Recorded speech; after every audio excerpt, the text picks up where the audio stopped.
ఒక స్త్రీ నిన్ను ఎంత ఇష్టపడినా, నీతో ఎన్ని రోజులు ప్రేమలో ఉన్నా, నీతో చాలా రోజులు ఉన్నప్పటికీ నీ మీద ఇష్టం లేనప్పుడు, నిన్ను వదిలించుకోవాలి అనుకున్నప్పుడు, తను ప్రేమను ముగించి నిన్ను విడిచిపెట్టాలనుకున్నప్పుడు ఆమె ముందుగా ఈ రెండు పనులు ఖచ్చితంగా చేస్తుంది.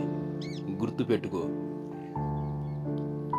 మొదటగా ఆమె తాను నీతో మాట్లాడే తీరు పూర్తిగా మార్చుకుంటుంది. మీతో తక్కువ మాట్లాడడం, నిద్ర వస్తుంది అనో లేక టైం లేదు అనో ఇలాంటివి. ఆ తరువాత నీ కొరకు సమయాన్ని కేటాయించడం మానివేస్తుంది. ఈ రెండు ముఖ్యమైనవి.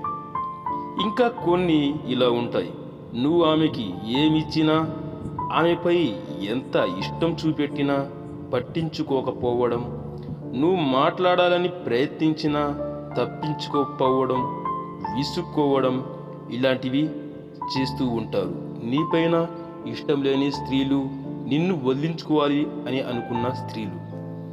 ఒక స్త్రీ నిన్ను వదిలించుకోవాలి అనుకున్నప్పుడు నువ్వు ఆమెను ఎంత బతిమిలాడినా, ఆమె చుట్టూ తిరిగినా నువ్వు అలుసైపోవడం తప్ప ఫలితం ఉండదు. స్త్రీలందరూ ఒకేలా ఉండరు. ఒక్కొక్కరు ఒక రకంగా ఉంటారు. వారి మాటలు, మనసు తెలుసుకోవడం అతి కష్టం. స్త్రీలు ఎంత మంచిగా కనబడినా, ఉన్నా, మీరు అంటే ఇష్టం చూపెట్టినా సరే, స్త్రీల జోలికి వెళ్ళకపోవడం చాలా చాలా ఉత్తమం.